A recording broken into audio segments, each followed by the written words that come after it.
Welcome to another Sports Injury Central Pro Football Doc podcast. This is being recorded leading up to the 2023 NFL Draft.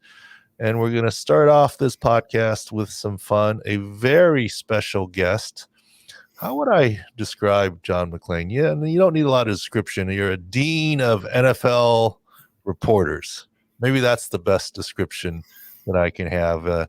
Anyone who's been in the NFL and involved in media knows that John has been Mr. Houston for multiple decades and still very active. So we're thrilled to have on the podcast here, John McClain. Welcome to the show.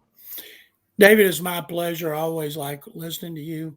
I think you do a tremendous job, especially when it's during the season. And I want to hear about your expertise on injuries. And I think what you're trying to say in that introduction is basically I'm just old. It's my 47th. It's my 47th draft, David, and I get more confused every year. And I figure I'm probably going to get one pick right this year, and that's going to be Bryce Young. Of course, I may not get another one right. Well, one of the things that I've been thrilled about, just, look, I'm still an orthopedist first in what I do, but like this is actually kind of our really first time chatting at length. I mean, you've been a great at retweeting and following and doing some things. And so I always say it's a huge feather in my cap that the great John McClain would even pay attention to what we have to say. So that's the way that I look at it. Well, thank you. And I do pay attention and I try to retweet everything I see that you have, because when I retweet people, I think it's interesting. Sometimes I may not agree with what I retweet, but I think my followers would find the story interesting. I've kind of looked at myself like a movie critic. That if I recommend something, some people are going to think, well, I should check it out too. Some people may think he's full of you know what. But the fact is, as long as they're paying attention, that's all that matters. David, I have never looked at a comment that anybody has made about me on Twitter, and my life's been a whole lot better without that, because I know how ugly and vicious it can be. So I just tweet and retweet, and it's worked out pretty well for me. Oh, that's good. Maybe I can't read all the comments on Twitter and so forth, but I agree with you. It's a little bit like Yelp. You have a nice restaurant meal and you don't bother writing review. If the waitress was rude to you, then you write a bad review or something like that. But I look at it as just crowdsourcing, and what am I missing here with something? And like anything in life, it's just about being authentic. Like the latest, blue check mark. I lost my blue check mark, and I asked everyone, do I pay the whatever $100 or whatever it is, $8 a month or whatever it is? I don't even know what it really means or does. And it was interesting, the responses that I got on that after losing the blue check mark. But whatever. I lost mine, David, and the world hadn't ended yet. Yeah, I'm with you there. I'm with you there. Well, let's get into this a little bit here. You've had a lot of interesting things to talk about always, but the number one thing here is, okay, Houston has the second pick in the draft.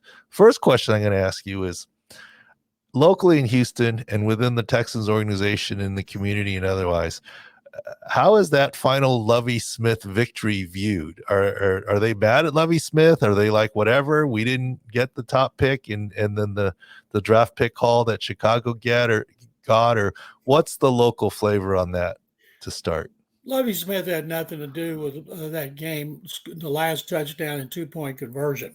That was done by the offense. Lovie had nothing to do with the offense other than make the decision to go for two instead of a tie. And they won the game, of course. You don't tell players to lose. You don't tell coaches to lose. Only way you could guarantee losing is do like the Dallas Mavericks when they benched all their starters so they could get in the lottery. And they were fined a substantial amount. And I like to think that in the NFL, Roger Goodell, if he saw a team doing that, would take more than the money. And so They want it. People here hate it. They wanted Bryce Young. Now, I'm not talking about the team, I'm talking about the fans. If you put a gun to the head of people in the organization, they'd say they wanted Bryce Young, and that victory didn't mean squat and still cost Lovie Smith his job, but he was going to be fired way before that. And I've been writing about that for 3 weeks that he was gone. And people are very happy with where they are now. They understand that they can't figure out what they're going to do. Take a quarterback or take an edge rusher, Tyree Wilson or Will Anderson. Right now, here people are saying it's going to be Tyree Wilson. And take a quarterback, it's going to be Will Levis over C.J. Stroud. Got it. So Tyree Wilson, are you hearing anything medically related to his foot? Yeah, I tell people Will Anderson Jr. has been great over the last 2 years. Problem with Tyree Wilson, he's been really good, and then he broke his foot in November. He hadn't been able to work out, so you're basing so much on it on the potential rather than production. But the fact that he's big, he's tall, they don't have a problem with where he is health wise. They've had some of the best doctors in the country that work for them, Dr. James Muntz and all those guys, the orthopedist, and they have checked him out. But still, David, you're taking a guy who's not been great on a consistent basis, and you're basing it so much on what could happen and not what has happened. And sometimes that's dangerous, especially if you're going to make a pick that high. And if they bypass a quarterback and say Tyree Wilson was not great or Will Anderson turned out to not be great, and especially if that quarterback went to the Colts like C.J. Stroud and haunted them 2 times a year for 10 years, they deserve every negative thing that they got. Well, you mentioned something that's real about being in division. In my time with the San Diego Chargers, I got to be in the draft room at what I call the kids' table. There's a big old dining room table with, 8-10 people there, all the big wigs, the ownership, the GM, the head coach, and the head athletic trainer and I sat in a little round table in the corner. We were in the room. The coordinators weren't in the room. The other scouts weren't in the room. We were in the room, but I was at the kids' table. That's a great way to put it. I used to have to eat at the kids' table at Thanksgiving and Christmas. Yeah, so I was at the kids' table, but when you're at the kids' table, you're not involved in the adult conversation, right? You're a fly on the wall. But I would hear on occasion management discussing, okay, for example, the very famous draft that we drafted Eli Manning #1, and then ultimately traded for Philip Rivers at the #4, the Giants. One of the conversations that I think that was lost is, okay, we're going to take Manning, but do you really want Robert Gallery to fall to the Oakland Raiders where we have to see him twice a year for the rest of his career? As it turns out, that's what happened, and Gallery didn't really work out that well. But those conversations are real about what if, especially in division, and then you have to see somebody. But since this is a medical thing, I want to run something by you too. And this is hot off our presses, and I think we're just posting it or have just posted it at our Sports Injury Central website. So for people that are undoubtedly going to maybe listen or watch this because of you, we do injury analysis, not injury reporting. We don't take something from a national reporter or what a coach says. We interpret video in the situation. And quite honestly, we try and read between the lines because there's a lot of coach speak and other things. And I'm thrilled that this year it seems like there have been very few medical leaks of that information, right? I think it's being fair to the players to not have that, not leaking Wonderlic scores and not leaking some other things. And we know how the game is played and so forth. But I actually, looking at it, have some reason to worry about Tyree Wilson. We all know Hendon Hooker ACL, that's a well-known thing. And will he play? Won't he play? He's going to be fine, but maybe not this season. He's kind of known. Tyree Wilson is probably our biggest medical question mark, especially at the top of the draft.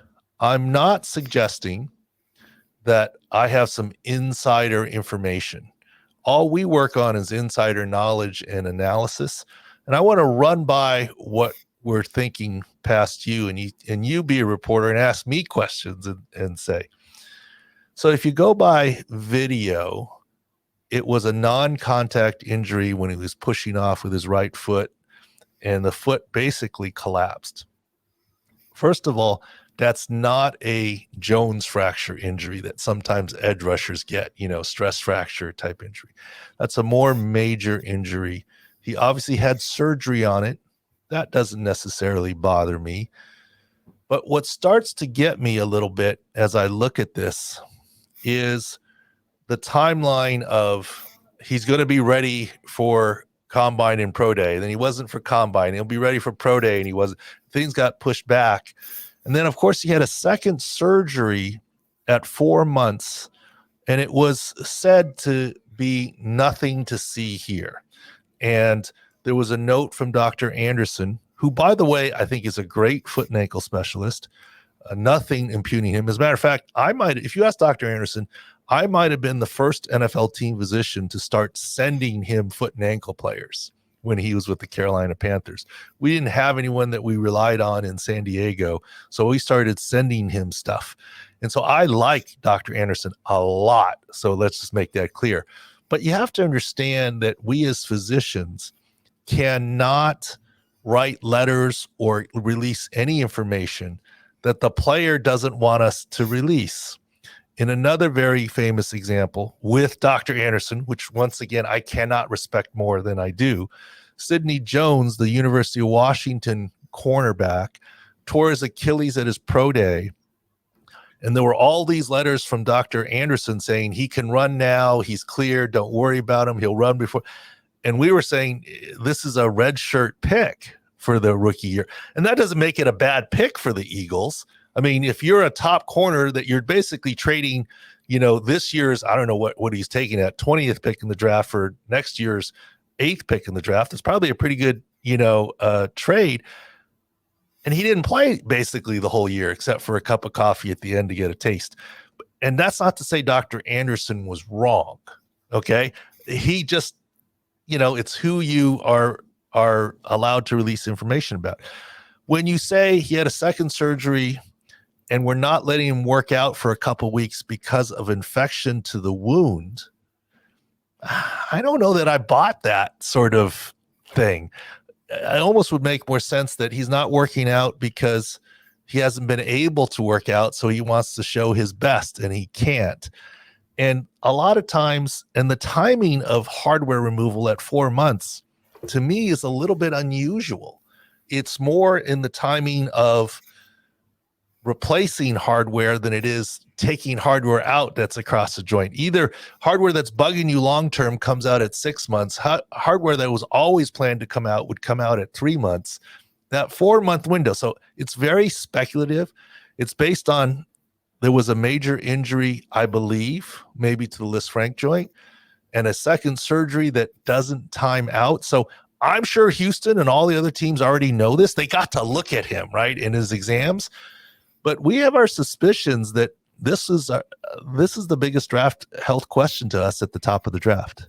I don't blame you because he is at the top of the draft. He's a top 6 prospect. People think if, say, the Texans passed on him, if he didn't go to Arizona, he could go to Seattle or Detroit.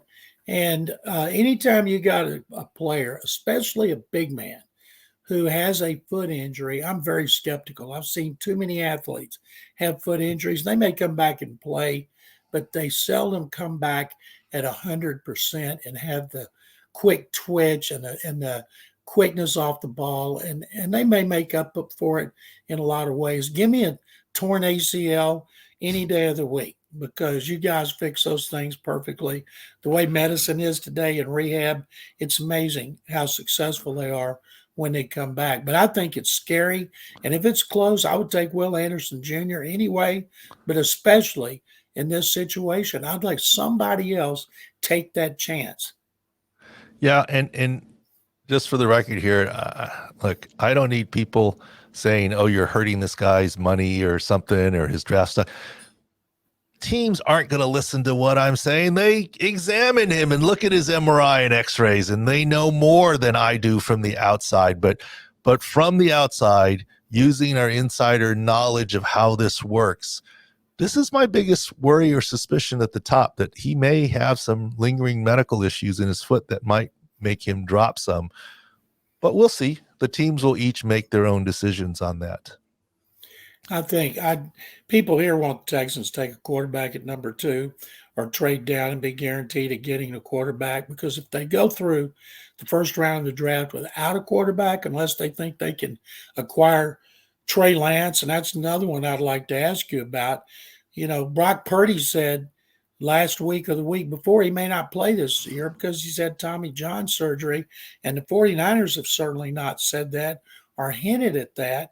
But here it's a big deal, David, because people are all fired up about if DeMeco Ryans and new offensive coordinator Bobby Slowick, who was with DeMeco every year under Kyle Shanahan since Kyle got that job, if they like Trey Lance and think he's going to become a player, they should trade for him. But I do not see Trey Lance being available if there's any chance Brock Purdy couldn't play early in the season, much less the whole season, because they're not going with Sam Darnold. We know that for sure. Well, I've been on the record since, Radio Row Super Bowl this year in Arizona, where I was saying, look, I'm not saying that Brock Purdy for sure will not be ready for week 1. I'm saying it's far from a guarantee that he will be ready. And even when, and you're right about calling it Tommy John surgery, I feel like the agent and others have gone out of their way to say this is not Tommy John surgery. It is 100%, and we called it in game against the Eagles, an injury to his ulnar collateral ligament, which is the Tommy John ligament. I get you can split hairs by saying it's not the classic Tommy John reconstruction surgery that most baseball players have because of chronic weakening to the ligament.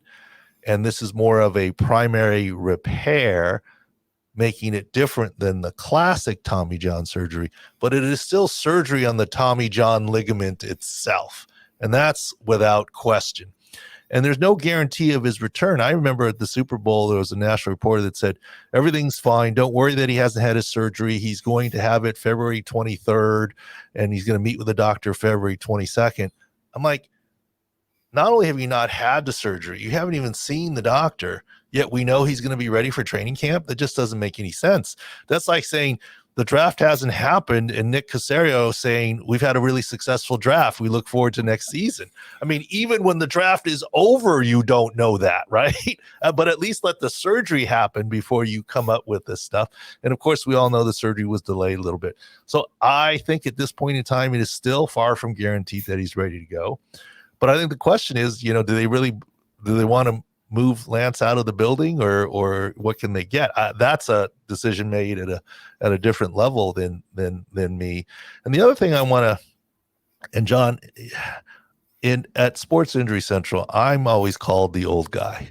These young guys that we have here, I make references and they don't know what I'm talking about, be it to movies. I mean, look, I know you've been in 8 movies or a dozen movies and whatever, but I will make a movie reference and they'll give me blank stares.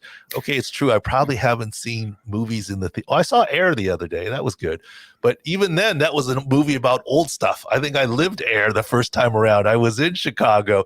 Look, my kids that are 10 love Air Jordan stuff, and they're surprised to know that he was a basketball player, right? He's a clothing line. Look, I bought a pair of Michael Jordan discounted tennis shoes. They weren't red and black. They were black and blue. That's why they were discounted, but that's all I could afford when I was in medical school there at the time. And I lived the Bulls era and everything. But so I guess the only new movie, Jacob, now that I've seen is a movie about old times. So I'm the old guy in the room here, but I am old enough to know this, John. When I was in the early part of my career in the NFL, GMs would ask, can this guy be our left tackle for the next 10, 12, or 15 years? And towards the end, it was, will he make it through the first contract in terms of health? That's literally how big it's changed. in terms of the focus. And it has to do with the timeline of changes, of coaches and GMs tenures. They're not worried about a decade of excellence or 15 years. We're worried about the next couple of years. That was how our focus had changed. And I'll bet it's even accelerated since I've not been in the NFL. So that's definitely the case now. The timelines in their minds are different than what they used to be, for sure. I want to ask you a question now that I got you here. Yeah. In Major League Baseball, if a pitcher goes 5 innings, they want to pop champagne corks and toast him. Where in the old days, and when I say the old days, through the 70s and most of the 80s, you had Nolan Ryan. He wouldn't come out of a game in less than 9 innings without you putting a gun to his head. Why is it that pitchers back then, say like Nolan Ryan, Bob Gibson, Warren Spahn, Juan Marichal, Don Drysdale, why could those guys throw 9 and 10 innings? Harvey Haddock's a 12-inning perfect game and he lost in 13. How could those guys pitch so many innings? And today, if you ask them to go more than 7, they start crying. Well, that's a very complex answer, but I'll try and relate it just to baseball. But real quickly here, the NBA gets crushed for load management. But load management has been in baseball forever and getting worse.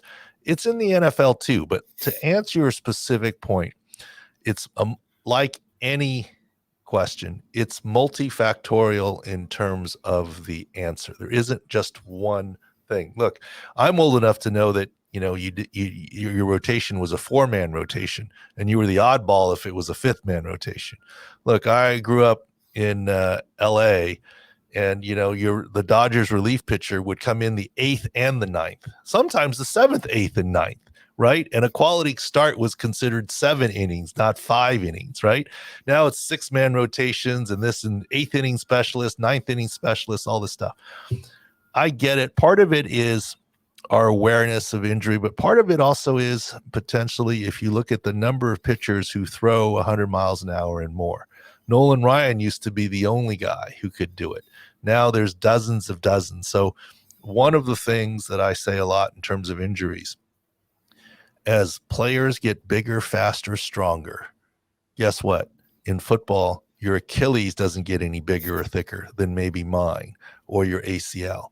But as for pitchers and throwers, as you get bigger, faster, and stronger, and of course, we all know you throw with your legs and you translate all the power and the whole thing, your ulnar collateral ligament doesn't get any thicker. It is what it is. So it's like you're adding more horsepower to your car, your race car, but the suspension is the same from the factory, and so they're worried about breakdowns is all I can say. It's what changes. And then part of it also is when you're paying a guy a huge amount of money, right? The ownership is also vested to keep them heavy. If you overpitch a guy and whatever, then you're out of a job. The analytics staff, the sports science staff, the athletic trainers, doctors, etc., and even the coaches, if you run a guy into the ground, and people are more sensitive to it. But I think it's a multifactorial answer, but that's part of it there. I got one more for you. During the baseball lockout, and I'm a diehard baseball fan going back to 1960 when I was 10, they showed a lot of reruns of old black and white games from the late 50s and early 60s on MLB Network. And one of the things I noticed, besides the games were so much faster, is all the players were so thin. It's like they never worked out unless they ran and did cardio, but they didn't build up their muscles. And my wife asked me that. She said, "Is the uniforms big or those guys thin?" I said, "Well, the uniforms are big, but those guys were thin back then because they worked on their legs and they didn't lift weights and they did cardio." What do you think about that? Should players not lift weights? Should they work more on their sprints and the old days of the Army boot camp exercises? Well, things are just different now. If you look at in every sport, even basketball, right? I mean, the body types are different than they used to be in the black and white days. And, when I was growing up, there was such a thing called, no offense, a baseball body, right? That guy can play baseball. In some ways, look, if you had hand-eye coordination, you can swing a bat. We've all seen, Babe Ruth got a little belly on him and the whole deal, yet, was a great hitter. In some ways, the skill part of baseball is almost more important than the athletic part of baseball. But in every sport, everything has become more and more athletic. If you think back to the sport of golf, John, prior to Tiger Woods, guys didn't necessarily work out. It was more the Phil Mickelson types or the John Daly types who it was more of a skill. Now you look at all the guys who are in their 20s, they're all workout guys, golf guys who need all this flexibility in the world. They're all built now for the most part, right? You don't have, as I look at you and your mustache, a guy from San Diego, Craig Statler's anymore, right? The walrus, right? It's different throughout all of sports. Look, I wasn't around there long enough, but my predecessors used to tell me about Dan Fouts and how good he was in practice and how he'd be on the sideline smoking a cigarette and then come right in and boom, boom, boom, and 5 minutes of practice was done. You don't have quarterbacks work out. Everyone works out now, right? It's just a different world, and that has come to baseball. In some ways, I think it helps. In some ways, potentially, as you're bigger, faster, stronger. Look, the Indy car breaks down more than your Ford pickup truck. It runs at higher revs, and in some ways, that's where we see some of this stuff now. And so when people always ask me, what about, let's say in football, how often should you practice? Should you shut a guy down? What's the magic number? It's different. It's different for a rookie than the vet. It's different for each guy. I don't think you can take a team approach of it's too much for the whole team, let's shut it down. It's an individual decision, an individual approach to how you manage some of these guys. And really the goal, of course, is to prevent injury. But if you ask the NBA right now, what happened? What did load management do for them? You got Giannis, you got Ja Morant, right, who just came back and now may be hurt again. And you've got Joel Embiid, and you've got Paul George still out. You got Kawhi Leonard. I mean, that's a lot of people for a season where they were roundly criticized for load management. Yet these stars are still out right now as they're in the first round of the playoffs. It is amazing. The greater the athlete, the more they work on their bodies, it seems like the more injuries they have. Yeah, and another part of that, John, too, is the reporting. Like within minutes, you hear about something, and there's so much reports and emphasis on injuries and explanations of it and so forth. You can't hide from it because there's just so much information out there. Is also a little bit the way that I look at it in terms of what's going on. But John, I love this because, look, I'm not that good of an interviewer. I'm not a reporter. I don't ask good questions. I love the fact that you're jumping in and asking me questions. I mean, I always just look at the podcast as where I'm just having a fun conversation, and we'll let it go where it goes. Well, I enjoy that. So I love talking about sports in general, football and baseball in particular, and I love the NBA and the NHL during the playoffs. But I've always had one of the questions at the forefront for me was always why pitchers used to go the distance. Nolan Ryan, 300 innings every year. And today, people would think you made that up if you talk to it. Just like football, I tell players today, when I started covering the NFL in 1977, they still had 6 exhibition games. And they had 14 regular season games, and then went to 4 and 16. But when I did, training camp started before the baseball all-star game. They would have about 5 days of the rookie camp. Then they'd bring the vets in. Then they'd have a week to 10 days. Then they'd start playing the exhibition games, and they'd do it the opposite of the way they do it now. They would start off, the starters play a little, and then they would work up to the last one, and the Oilers would always play the Cowboys, and the starters would play 3 quarters, so they'd be ready to go. But training camp, immediately, they started doing 2-a-day practices, 2.5 to 3 hours each, in the heat in Texas during the day. And players didn't do a lot of working out in the off season because they had to have jobs. So they used training camp to get in shape, and they just were brutal. Not to mention, David, you know those injuries. You could hit them in the head, you could hit them in the knees, you could pick them up and throw quarterbacks on their head. It's amazing those people actually survived with the rules the way they were back then. And I'm talking about in the mid to late 70s and even the early 80s. No question. And that's where it's different. Nowadays, you don't show up to training camp to get into shape. You show up to training camp in shape. Before it was like, quote, hell week, right? In high school football, hell couple weeks training camp to get you into shape because you showed up out of shape.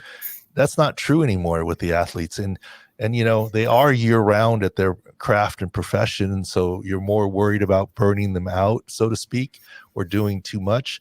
But you know, it's an interesting world. Look, when I started in the NFL, every team basically had a 3-down back.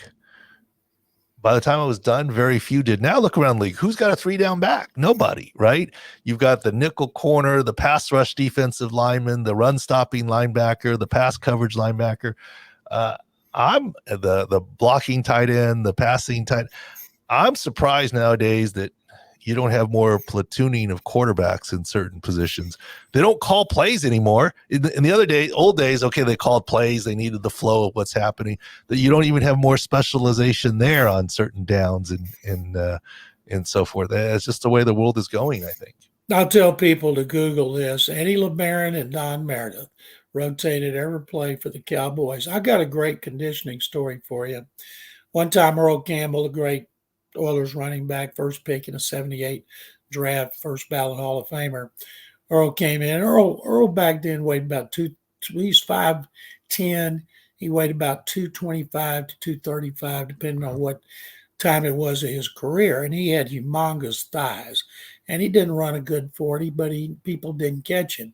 So one time Earl shows up, and he was a great player in the middle of 3 consecutive rushing titles, and he couldn't finish a mile run. So media, we all ran to Bum Phillips, the late coach, said, Bum, Earl's out of shape. Earl can't finish the mile. And Bum thought a second, spit a wad of tobacco, and he said, well, when it's third in the mile, we won't give it to him.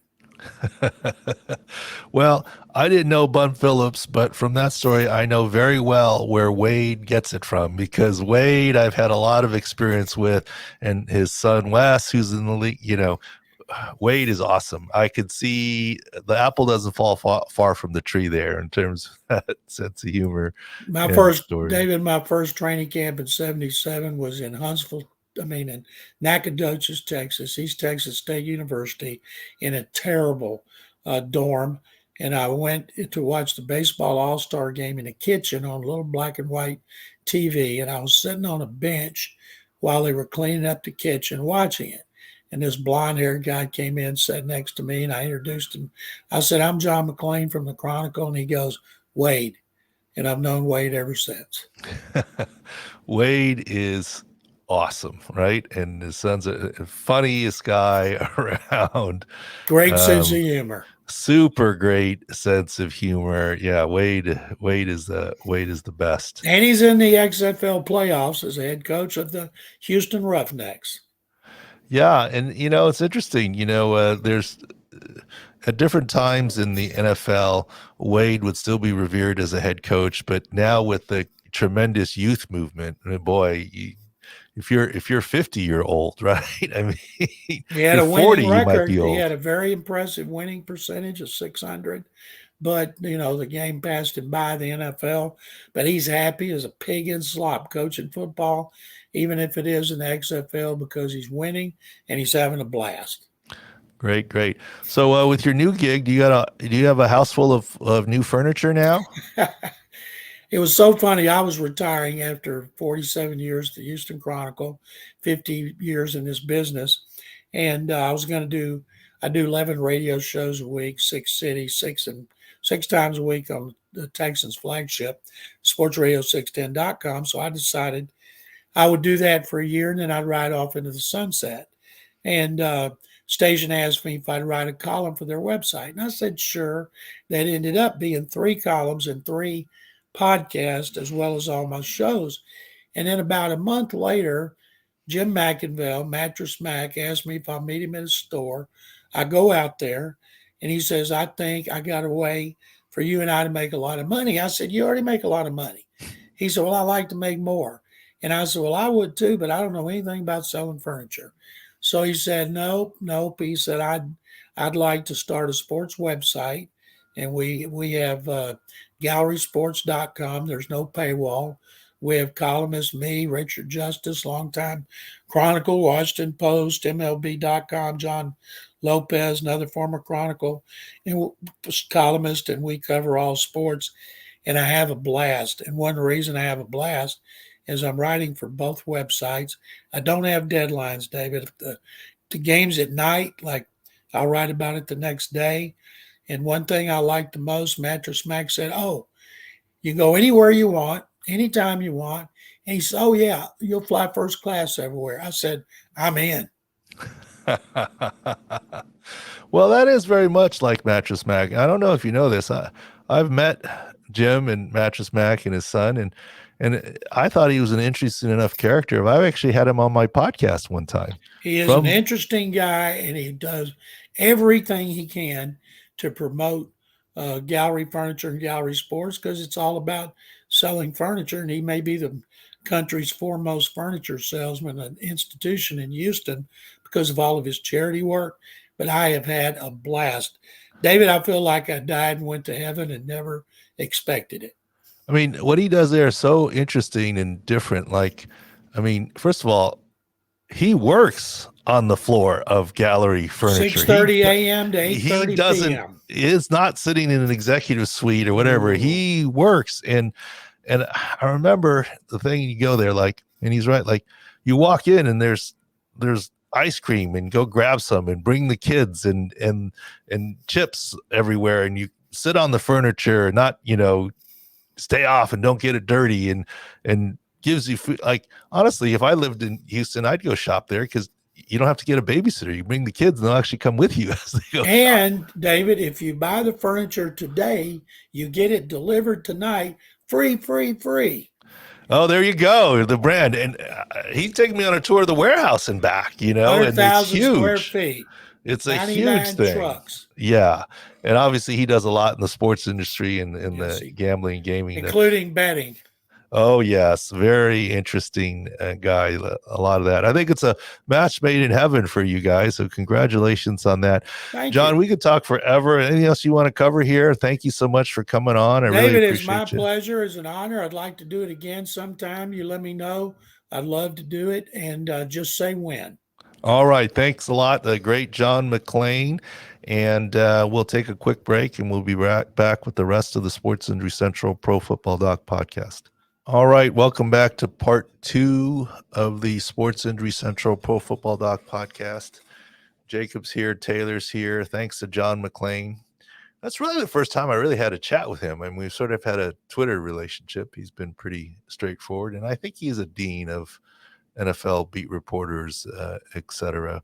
Yeah, he's great. He's always on top of stuff. We see him scrolling across the time on Twitter. So yeah, he's good about it. I didn't know that new website was with Mattress Mack. That's a funny connection. Yeah, I saw his gallery sports and 2 beacons of Houston. So yeah, and it's such a special deal. I actually dressed up for the occasion. Yeah.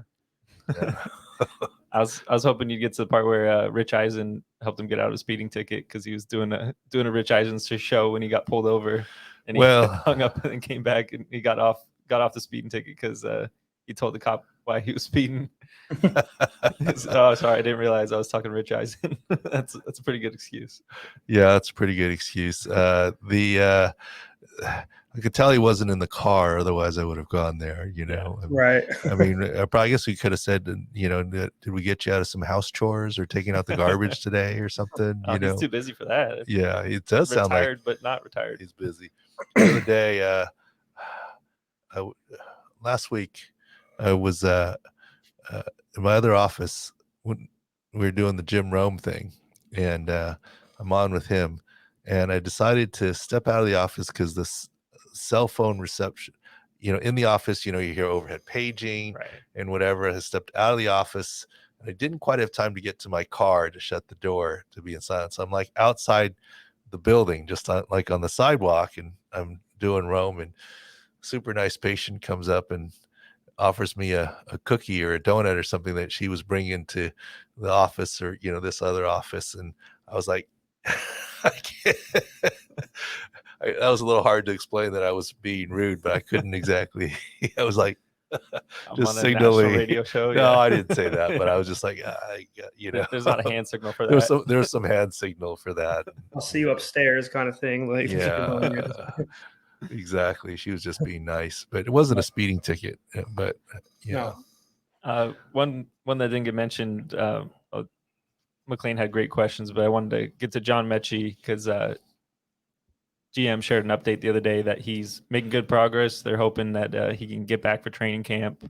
He had the leukemia diagnosis during all the draft process, so great to hear he's on the mend and even looking at football. It's great to hear. And Jeremy Fowler had an article, ESPN last week. He quoted us, but talking about how sometimes these physicals, lives get saved. Look, I'm not a cancer expert. Houston has done very well. Was it David Quisenberry had leukemia and lymphoma? I don't have the memory of that. I know Scott's their starting center, so.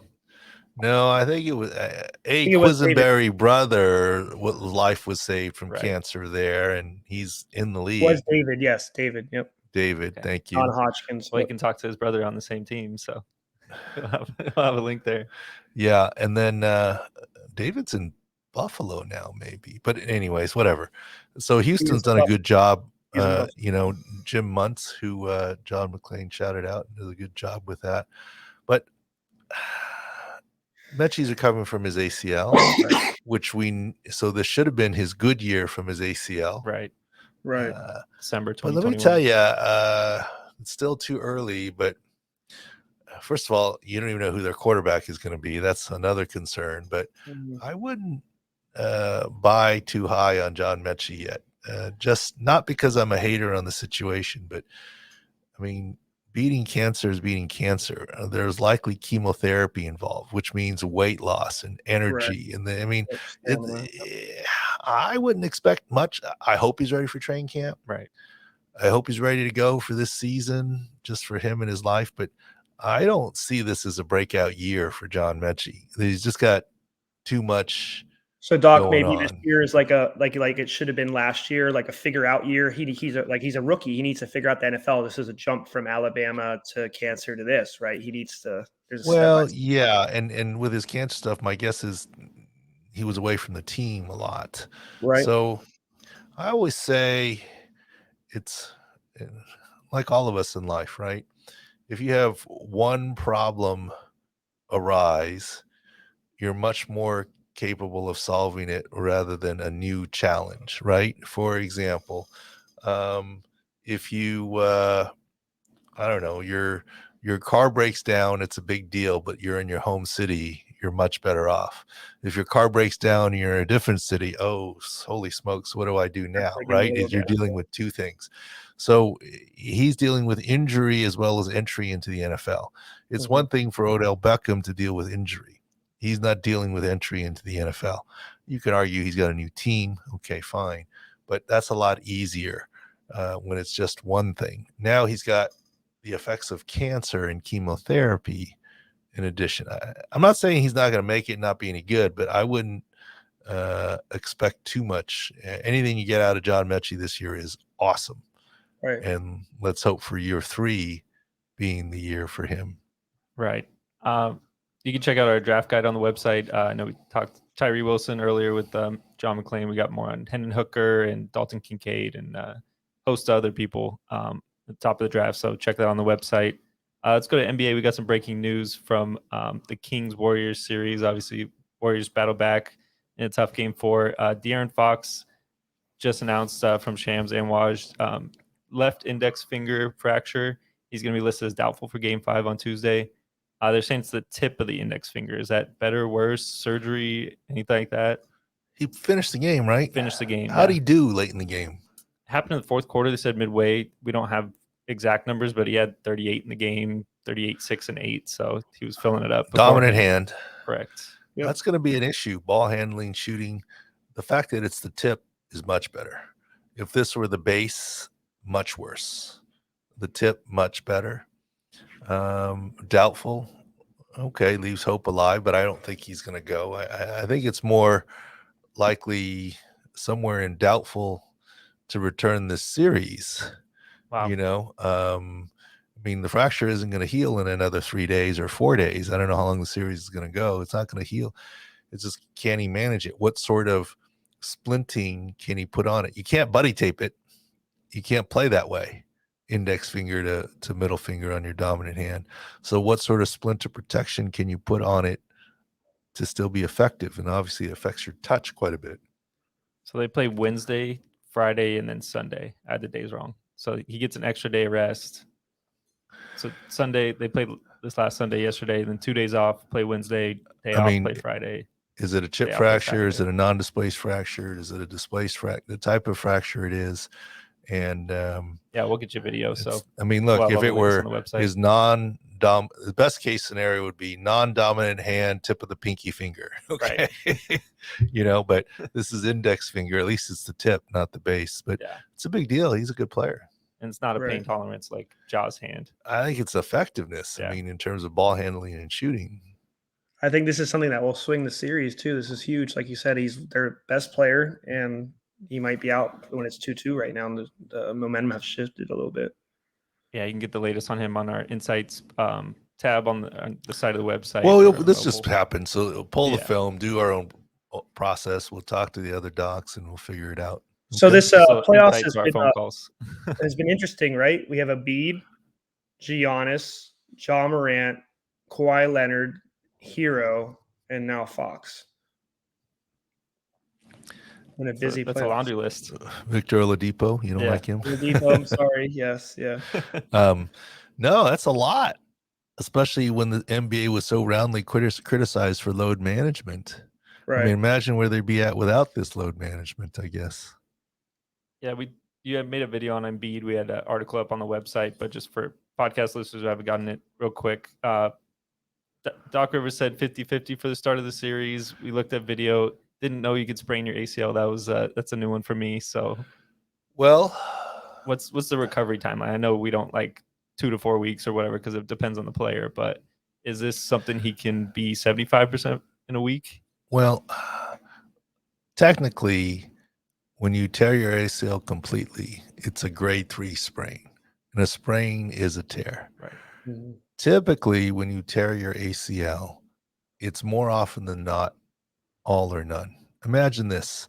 If you have a rope that ties your boat to the dock and there's a storm, if the boat lurches or whatever, is the rope more likely to just snap or fray partially on the one thing? It's possible to fray, but it usually just snaps or stays strong.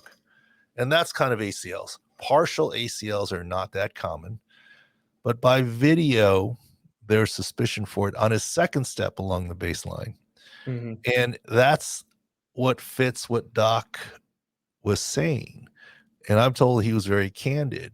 He's iffy to start the next series. And they said specifically knee sprain, which means ligament.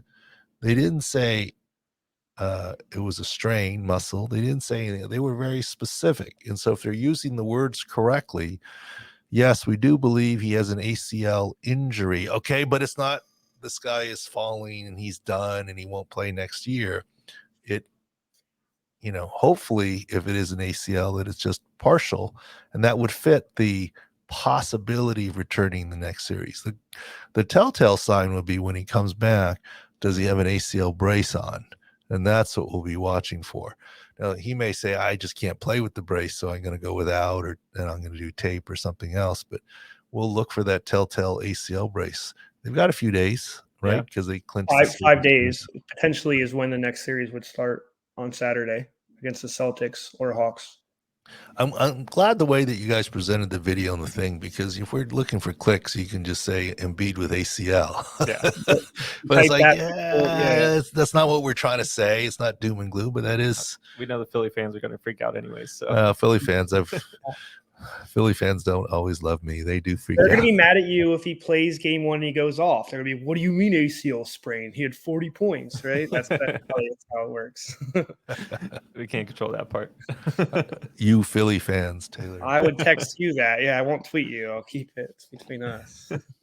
Real quick into baseball. Just saw yesterday that Verlander has a return date May 3rd, potentially May 4th. They push him back a little bit. Before you get to that, I do want to say and apologize to people. I know it was dumb in retrospect. I didn't think Victor Oladipo was that big of a player, but I guess he's got a bigger role with Tyler Hero. Mm-hmm. And between lesson learned, don't look at Slack video on your phone when you're coaching at first base. Your kid. I was like, oh, that looks like a patella tendon rupture. Send me some more video. And then next thing I do, I turn around and look, and I go, it's not a patella tendon rupture. He got up on that leg and whatever. But this step, I guess I need better eyes or a bigger phone. I mean, back to back, we had Jimmy Butler video and Victor Oladipo video, and I, stitched the two together inappropriately. It's like, oh well, I don't think it can be his patella tendon. He pushed off on it afterwards, but certainly significant the way he collapsed. But that was dumb on my part. I mean, I get obviously they're different players, but if you go back and look at the video, there's similar spots on the floor, similar direction, camera same angle, camera. that, They're not exact. One's 2 feet closer to the baseline, but in retrospect. So, it's how this playoffs going, Doc. We send you a video for an injured player and someone else gets injured. So it's not usually like that, right? No, but I felt bad. But I could have figured it out if I, maybe I need to see the ophthalmologist and or get that bigger new Samsung phone that opens like a tablet. There you go. I can see. Yeah, you need call the bullpen, someone else to coach first, real quick, and then sort out the video. Have you met Kim? No. Taylor. That ain't an option. That ain't happening. We're lucky you sneaked the phone at first base. Yeah. So, Exactly. Real quick, Verlander has a return date May 3rd. So that wasn't a guarantee that he'd make it back early May. So seems like a good scenario. He already got pushed back from late March with that teres major strain. Low grade strain of the teres major. That's what teres major is a muscle distinct from the teres minor. It has nothing to do with the major teres strain. It's a minor teres major sprain is what it was, but it's part of the shoulder complex. And May 3rd, it's getting closer. Yeah. Using airline analogies, they're no longer saying 8:00. That's just a guesstimate. They're no longer saying come back in an hour. They're saying 8:15. Is it actually going to depart at 8:15? If they gave you 8:23, it's leaving at 8:23. Yeah. So they're getting closer. Yeah. But hopefully he can make May 3rd. They're getting closer. He's getting close, which is good. Are they just playing it extra cautious, Doc? Because this is a team that obviously wants to go deep in October, and they're playing well without him, right? They have depth there. It factors into it. They'll bring them, let medical drive it. But if there's any question mark, they might. We'll see. In baseball, you got to play the long game, right? We'll see if he can beat Max Scherzer back with his Rosin suspension. So that'll be a tight race. It was 80 games. They're like 80 games. It's an automatic 10 game. I was looking at that. So, just relax. So another early return in May, Doc. I have to bring this up is Bryce Harper. They have a series starting in the beginning of May with the Dodgers, and he's going to see doctors in LA, and that will push maybe a 8:15, like you just said, for Bryce Harper, because that's the next step. Well, I mean, the one thing that doesn't fully make sense. Okay, I saw a report that said he is ready to hit, but they don't want him on the base pass. Right. Yep. Look, we know he can't throw yet, right? Okay, correct. with that Tommy John. You don't want him on the base pass. I mean, everybody's got an oven mitt now that they put on. You can't, after he hits, put an elbow brace on him and let him on the base pass. I guess maybe they're worried about if he hits a double to the gap and he slides into second base and he doesn't have the brace on. I mean, I Going don't back know. to his national days, he It was kind of sounded nuts like it on was these an pass. extreme circumstance that it could happen, right? Yeah. It sounded like, oh, he has to land a certain way and his elbow would re-rupture. Like it sounded pretty extreme for You remember him with the Nationals though, Taylor? He was a madman. He was like running into outs and doing all this crazy stuff. So he's calmed down a bit, but with all these rule changes, he might be trying to steal 20 bags too. I don't know how controllable he is as a player, but I think you're right. There has to be something they can do. I mean, yeah. Well, he's not going to be in the field at all, right, Doc? It's a DH No. for probably the majority of the season, right? Yes. He said he's willing to play first. Well, that's what you just said. He is a psychopath, so he's willing to do anything to help the team win. But Is there more high-powered throws at first or in the outfield? High power throws, outfield. Yeah. I mean, Yep. first there's not. Yeah. There's not a lot. I don't think. I mean, No. relays. Yeah. I don't know. Pickoffs, trying to get the guy at second, but yeah. Beast of the week. I didn't have much, but I say we give it to hockey guy that had like 180 stitches, whatever it was. The guy that went face first into the skate. 118, 75. Something in between there. Okay, we'll give it to him. He's a hockey player. He came back in the same game. I'm not coming back. All right. I don't play hockey. That's the difference. Okay, look, I give it to him. I mean, he's a hockey player. Hockey players are tough, but I'm still not buying 78 stitches. How long was his cut? About this far? Yeah. Yeah, I mean, It's on your face. How do you get 78 stitches? Okay, let's say it was a 2-layer closure. You're not getting 34 that means stitches. it was Grand Canyon deep. Like how deep? I don't know. Well, I'll give it to him. I'm fine with it. But I will okay. John McClain talked about how old I was. I'll tell you an I'm old story. Bigger beast of the week, if we were comparing this hockey player with 78 stitches or a rugby player who runs with me under the stands and gets a laceration on his scalp stapled together and back on the field within 15 seconds. Staplehead guys, pretty good. That's pretty decent. Literally, I've done that before. Do you take the staples out after, or do you leave them in? You leave them in until they heal. Okay. Mhm. Scalps bleed a lot. Yeah. You have to control it. To truly sew it, you got to shave the guy's head and sew it, and it takes longer. And you just have to stop the bleeding and this is back in the day, showing age. There was no such thing as a blood sub. This was 90s. There was no blood sub. Now you get a blood sub in rugby. And staple, because it's quickest and most convenient. And believe it or not, it doesn't hurt that much, but it wasn't done to me. I was the doer, not the receiver. But literally, it was a World Cup qualifier game in Argentina. Guy gets scalp laceration. I had one in my medical bag, and there's no sub, so you just play short. So you just run over. You good with this? Yeah. Is it a special stapler or just like surgical stapler from the surgery? I mean, you go to Office Depot? No, it's a medical stapler. Okay. But I asked him. He said, "Yeah, go for it." And now you're gonna say how many staples? I don't know. I didn't count. I think the right number, enough to close it. I mean, I don't know, 10, 12, 15. I don't know, 372. I don't know. I mean, give him a range. Literally, it's a staple gun, but it's a medical staple gun. I sterilized it. Yeah. So, anyways, enough of that. My mom has one of those at home. She used to work at she works Stanford Hospital, and she would come home with like stuff surplus stuff, and she would like remove her own moles and stuff. She was crazy. We had one of those staple guns at the house. That's why you're not fazed by any of this. Did she use it on you? I don't know. I went to the doctor and got my mole removed, but I mean, no, Okay. she did her own stuff. All right. Thanks for watching and listening. Thanks to John McClain, and looking forward to the draft. Lots of basketball, baseball season heating up.